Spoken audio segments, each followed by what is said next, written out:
Have you ever found yourself in the middle of a conversation, maybe with your children or someone close to you, and suddenly realized you weren't really being heard, not misunderstood, not disagreed with, just dismissed, as if your voice didn't carry weight anymore, as if you were just background noise?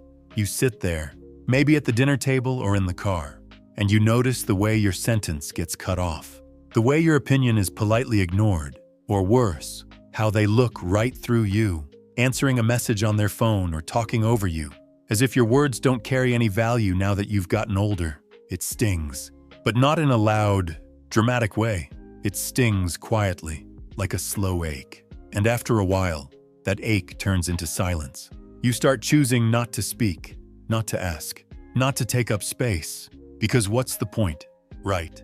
But here's what I want to tell you softly, but clearly, you still deserve to be respected. You still deserve to be heard. And you still hold the power to shape how people treat you. Respect doesn't always begin with others. Often, it begins with the words you choose to say calmly, firmly, and with quiet confidence. Lucas told me a story once. He's 74 now, lives alone since his wife passed. He said his son, David, visits every couple of weeks, but mostly to talk about himself, his work, his stress, his kids. Lucas listens, always, but never interrupts, never shares his own thoughts, even when something inside him wants to speak. But one day, David was going on about a business deal and barely noticed his father looking tired, eyes cast down. And Lucas, for the first time in a long time, said gently, "I'm glad you trust me with your stories, David, but I'd like you to hear one of mine too." He told me his son paused, blinked, and then said, "Okay." It wasn't a perfect moment. It didn't change their entire relationship, but it shifted something, because Lucas didn't raise his voice. He didn't shame him. He simply stated a boundary with calm and with grace. That phrase, "I'd like you to hear one of mine too," became something Lucas used again and again. And over time, David began asking more, listening more, sitting longer. Sometimes, we think we have to yell to be heard, but often, it's the quiet words, the ones said without fear or apology, that echo loudest. Abigail, a retired librarian in her late 60s, shared something similar. Her daughter would often drop off the grandkids last minute. No call, no warning, just "Mom, can you?" and a child at the doorstep. And Abigail would always say yes, until she realized it wasn't kindness anymore. It was exhaustion dressed up as obligation. So the next time it happened, Abigail looked at her daughter and said, "I love spending time with them, but I need to be asked and not assumed." That sentence, so simple, so steady, wasn't angry. It didn't accuse. It just asked for respect. And her daughter didn't react well at first. She rolled her eyes, said something under her breath. But the next time she called, she asked. And when Abigail said she had plans, her daughter said, "Okay." Because the shift doesn't always come with a celebration. It comes with repetition, with choosing again and again to stand for yourself without standing against anyone else. That's where the power of your words lives. Not in being louder, but in being clearer. Henry told me a phrase he now carries in his pocket, like a little stone he rubs when he needs strength. When someone interrupts him or disregards what he's saying, he replies, "I'm not finished yet." That's it, nothing more. Not rude, not sarcastic, just that. "No, I'm not finished yet." He said at first it felt awkward, almost childlike, but the more he used it, the more it reminded him. His voice didn't have an expiration date, and others began to listen. Not because he demanded it, but because he claimed it.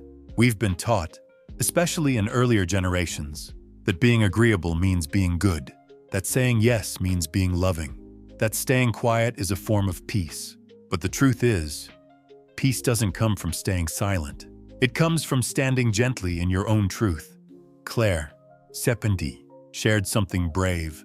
Her son and daughter-in-law often made jokes about old people habits, her memory, her handwriting, the way she sometimes repeated herself, and she would laugh along, even when it hurt, until one day, after another joke over dinner, she looked at them both and said softly, "I laugh with you a lot, but this one stings. Please don't keep making jokes at my expense." The room went quiet. Her daughter-in-law said sorry. Her son looked a little embarrassed. But you know what? The joke stopped. Not because Claire was dramatic, but because she was honest. Sometimes, the phrase that changes everything is the one that names the feeling calmly. That stings. Please don't. You don't have to perform wisdom. You don't have to package your pain in a joke. You don't have to swallow discomfort to keep the peace. You are allowed to say, that doesn't work for me. You are allowed to say, please speak to me with more care. You are allowed to say, I may be older, but I still deserve respect. These phrases may feel small, but spoken with quiet courage, they are revolutionary. Because when you say them, you begin to reshape the space around you. You begin to remind others not through shame or anger, but through truth that you are still very much here. Alive, awake, a person with limits, needs, stories, and value. And that truth, it's not up for debate. It's strange, isn't it? How you can go an entire lifetime being the dependable one. The one who listens, helps, sacrifices, and somehow still end up feeling like you're the one who gets the least say in the room. It happens so slowly that you don't even notice it at first. One day it's a missed thank you. The next, it's someone speaking over you. Then one day, someone makes a decision for you instead of with you. And maybe you go along with it because it's easier, or because you don't want to cause trouble, or because you think, well, they probably know better. But underneath that silence, something starts to ache. That ache isn't just about feeling dismissed. It's about something deeper, about losing your own permission to take up space. Lily told me once, I was always so good at keeping the peace. I didn't realize I was losing myself in the process. She's 73 now, a mother of 3, grandmother of 7, and for decades, she prided herself on being the one who never caused conflict. She made sure the family gatherings ran smoothly. She stayed out of arguments. She kept her opinions tucked away, like fragile keepsakes she didn't want to break. But inside, she was exhausted. Not from age, from restraint. She said she used to lie awake at night. Not because of pain in her body, but because of a restlessness in her spirit. A quiet knowing that she had more to say, more to feel, more to live, but didn't know how to ask for it without feeling selfish. That's the heavy price of people-pleasing. It wears you down, little by little, while convincing you that you're just being kind. But real kindness includes yourself, too. And the moment Lily began to see that, things started to change. She didn't start yelling. She didn't flip a table or walk out of anyone's life. She simply started saying things she had never allowed herself to say. Things like, that doesn't feel right to me, or I need time to think before I agree. The first time she used that second phrase, it was during a conversation with her daughter, who wanted Lily to babysit for a whole weekend. Before, she would have said yes instantly. But this time, she took a breath and said, let me think about that and get back to you. Her daughter was surprised. But you know what? She didn't push back. She said, okay, and Lily had time to rest. To decide, to choose, that was a turning point. Because once you realize you can pause before you answer, you begin to remember that your time, your energy, and your body are not endless resources. They are sacred, and they deserve your own protection. That's what real self-respect is. Nathan, who's 76, used to say yes to everything. Rides to the airport, last-minute favors, fixing things around the house. His grown sons didn't even ask anymore. They just assumed. He wanted to feel useful, yes, but more than that. He was afraid of becoming unnecessary. One day, he had a back injury. Nothing serious, but enough to make him stop. And when his son asked if he could come help move furniture, Nathan quietly said, I'm not able to help this time. You'll need to find someone else. He told me it was the hardest sentence he'd said in years, not because of the words themselves, but because of what they symbolized. He was drawing a boundary, and for the first time, it wasn't about what he couldn't do. It was about what he chose not to. And that difference, that space between can and choose, that's where your power lives. Because too many of us wait until we can't do something before we give ourselves permission to rest. What if you didn't wait for your back to give out, your energy to run dry, or your spirit to go numb? What if you simply said, I'm not available for that today, and believed that it was enough? That kind of strength doesn't always come naturally, especially when you've spent a lifetime putting everyone else's needs first. But it's not too late to relearn. In fact, now might be the perfect time, because there's a freedom that comes when you no longer chase approval. Madeline, 70, said something so powerful during our conversation. For years, I thought if I was kind enough, giving enough, agreeable enough, they'd treat me better. But now I know respect doesn't come from overgiving. It comes from self-trust. She started practicing something very simple. When someone asked her to do something she didn't want to do, she didn't explain or justify. She just said, "That's not going to work for me." Not angry, not apologetic, just calm and clear. And something amazing happened. People adjusted, not right away, but over time, they stopped assuming. They started asking, and more importantly, she started trusting herself again. Because when you stop over-explaining, you stop giving others the idea that your no is negotiable. Sometimes, you don't need a long reason. You just need the words, "I'm choosing to rest today," or "I'm not up for that," or "That doesn't feel respectful." And even if the other person doesn't agree, that's okay. Their comfort is not your responsibility. Your peace is, these aren't about controlling others. They're about anchoring yourself. Because when you start using language that reflects self-respect, something soft and profound happens. You stop abandoning yourself to be accepted, and instead, you begin accepting yourself even when others don't understand. And that's when the shift begins. Not in the people around you first, but in you. In how you walk, how you breathe, how you sit in a room full of voices and know you still have your own. That's the quiet revolution. And it starts with one brave sentence at a time. There's something remarkable that happens when you begin to speak from self-respect instead of resentment. Not because you're trying to change anyone, not because you're trying to win an argument, but because you've finally stopped abandoning yourself to keep the peace. You begin to carry yourself differently. You start to walk into rooms without shrinking. You respond to passive comments with grace and steadiness, not silence or forced smiles, and people notice. Not because you shout, but because your presence is no longer apologetic. Lily told me, a few weeks after she began practicing her pauses and boundaries, that her daughter, who had grown used to asking without asking, actually called one morning just to ask, "How are you doing, Mom?" Not just if you're available, but really, "How are you?" She nearly cried. Not because her daughter suddenly changed overnight, but because for the first time in years, someone asked her about her. Not just what she could do. That's what starts to happen when you live in your own dignity. People don't feel guilt-tripped into respecting you. They want to, because your calmness commands it. Claire, too, saw it with her grandchildren. They used to barge into her house, make messes, toss things around. She loved their energy, of course, but she also felt like her home had stopped being her sanctuary. So she did something simple. She sat them down, looked them in the eyes, and said, "I love having you here, but this is my home, and I need it to be treated with care. Let's make sure we clean up before we leave." She didn't scold. She didn't shame.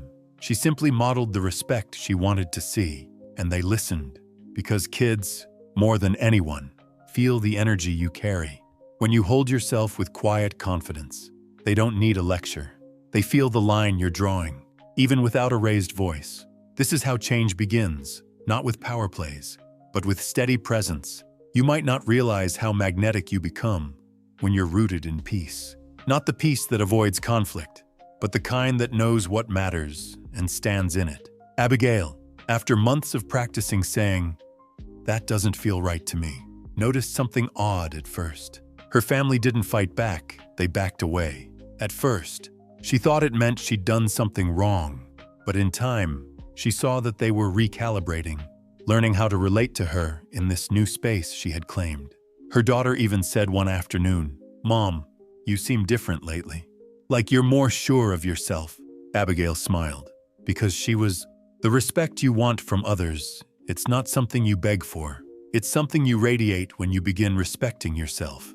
Even in the tiniest, most ordinary decisions, Nathan told me his favorite phrase now is, "Let me check in with myself first." He uses it when someone asks him to commit to something, or when a conversation feels too fast, too demanding. It buys him space not to be difficult, but to honor his energy, to make choices from his center, not his fear. And the beautiful thing, people wait, because when you model self-consideration, you give others permission to slow down too. Your pace becomes the new rhythm of the room. We often underestimate how powerful stillness can be. But your stillness, your steadiness is a kind of leadership. Not the loud, commanding kind. The kind that says, "This is my ground. I'm here. I know what I need. And I don't need to explain it to be valid." Henry, who we met earlier, used to think strength meant pushing through, saying yes, smiling through dismissiveness. But now, he understands that his strength is in his refusal to disappear. He told me recently that his adult son started calling more, not to ask for favors, but to ask for his opinion. And Henry said something beautiful. When I stopped overgiving, he started seeing me again, not just as a helper, but as a man. That's the shift. You stop chasing acknowledgement, and acknowledgement comes. You stop trying to please everyone, and people start meeting you halfway. You stop lowering your voice, and suddenly, others lean in to hear you. It's not because the world changed. It's because you did, not by force, but by remembering your worth. You start to live your days not as a reaction to other people's needs, but as an expression of your own value. You make your coffee the way you like it. Even if no one else is around to enjoy it with you, you say, "No thank you," to plans that drain you, and "yes please," to quiet walks or slow mornings. You wear what makes you feel strong.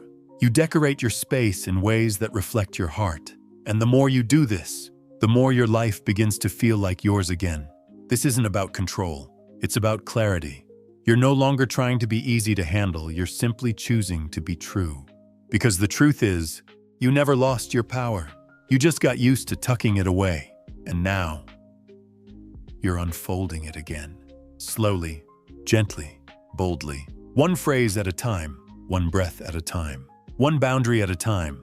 You don't need to be loud to be heard. You don't need to win anyone over to be valued. You only need to stand in your light and let the world adjust to your glow. Thank you for being here, for sitting with me, for opening your heart to this conversation. I know that respect is a sensitive topic, especially now, especially when so many people talk over you, or look past you, or assume they already know who you are, just because you've seen more birthdays than they have. It's hard, sometimes, not to take it personally. It's hard not to feel like your voice is fading into the background of everyone else's fast-moving lives. But today, by staying here, by choosing to listen, and maybe even letting a few of these phrases settle into your chest, you've done something powerful. You've started to come back to your voice. And that voice, your voice, is not old. It is seasoned. It is not outdated. It is deep. It carries stories, truths, laughter, pain, joy, and wisdom no younger person could ever fake or replicate. It deserves space, not because you demand it, but because you exist, because you are still here, because you matter. And maybe now, maybe you'll start reminding others, not with shouting or arguments, but with quiet, firm clarity. I'm not finished yet. That doesn't feel right to me. I need to be asked, not assumed. Let me think about that and get back to you. I'm choosing to rest today. That stings. Please don't. I love you, but I love me too. These aren't just phrases. They are acts of reclamation. They are ways of gently returning home to yourself, one sentence at a time. And if any part of today's message stirred something in you, if it brought you comfort, or clarity, or just the feeling of being seen, I want to invite you to share something in the comments below. What has your journey with respect looked like? Has your relationship with your children or loved ones shifted over the years? Have you started to reclaim your space, your time, your voice? Even one sentence, just one, might mean the world to someone else reading. Because chances are, someone else out there is walking through the same ache, the same silence, the same slow-burning question. Do I still matter? And hearing your voice, even if it's in typed words, could remind them that they are not alone. If you felt seen today, and if you'd like to stay connected, I'd love for you to subscribe to this channel. Not for numbers or attention, but for community, for consistency, so that the next time your voice feels shaky or the silence gets heavy, You'll know this space is here for you, a space where your presence is honored. You don't have to walk this road alone. You don't have to guess how to stand tall again. You don't have to earn respect from the people who love you, but you can teach them how to give it through the way you give it to yourself. You are not too soft to set boundaries. You are not too late to be heard. You are not too old to matter. You are a full, living, breathing person today, right now, and you deserve conversations that don't talk over you. You deserve relationships that don't take you for granted. You deserve mornings where you wake up and feel proud of how you speak, how you carry yourself, and how you love yourself. Most of all, so take these phrases or craft your own. Whisper them if you must at first, but keep saying them, keep choosing them until they feel natural, until they feel like you. And remember, even if the world doesn't notice right away, even if people don't change overnight, you are doing something sacred. You are standing for yourself, and that is never wasted. Thank you again for your presence, your heart, your willingness to grow gently. You don't need to be loud to be heard. You only need to speak from your center, firmly, calmly, with love. I'm proud of you, and I hope I'll see you again soon. Until then, stay soft, stay steady, and speak your truth. The world is listening more than you know.